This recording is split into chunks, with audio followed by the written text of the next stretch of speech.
হামজা চৌধুরীর অভিষেক গোলে বাংলাদেশের জয়। ভুটানের বিপক্ষে 2-0 গোলের আত্মবিশ্বাসের শুরু। রিংকন ফুটবল 24-এ সবাইকে স্বাগতম। বাংলাদেশ জাতীয় ফুটবল দল আজ ঢাকা জাতীয় স্টেডিয়ামে এক দারুণ ফ্রেন্ডলি ম্যাচে মুখোমুখি হয় ভুটানের। মাঠে নামে নতুন আত্মবিশ্বাস নিয়ে, এবং সেই আত্মবিশ্বাস যেন প্রথম মিনিট থেকেই দেখা যায়। ম্যাচ শুরুর মাত্র 5 মিনিটেই কর্নার থেকে জামাল ভুঁইয়া বল বাড়িয়ে দেয় এবং হামজা চৌধুরী অসাধারণভাবে ভুটানের জালে বল জড়ায় এবং বাংলাদেশ 1-0 গোলের লিড নেয়।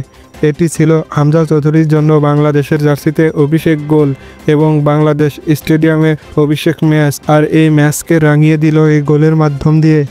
তখন ঢাকা জাতীয় স্টেডিয়ামে হাজার হাজার দর্শকের গর্জন এবং ম্যাচের 48 মিনিটে বাংলাদেশ এগিয়ে যায় 2-0 গোলের।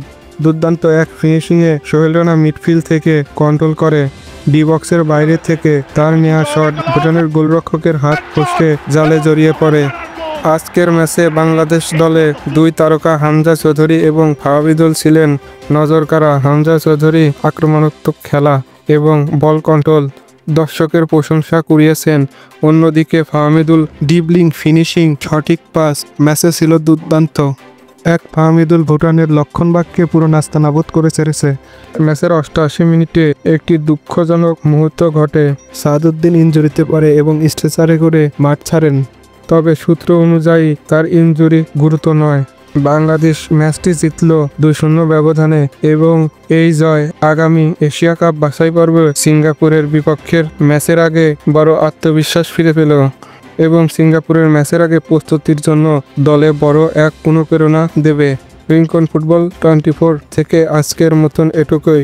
বাংলাদেশের জয়ে আমরা গর্বিত এবং আশা করি সামনে আরও দুর্দান্ত পারফরমেন্স উপহার দেবে আমাদের দল। ফুটবলের সকল আপডেট পেতে রিংকন ফুটবল 24 ইউটিউব চ্যানেলটি সাবস্ক্রাইব করে পাশে থাকুন। ধন্যবাদ। খোদা হাফেজ।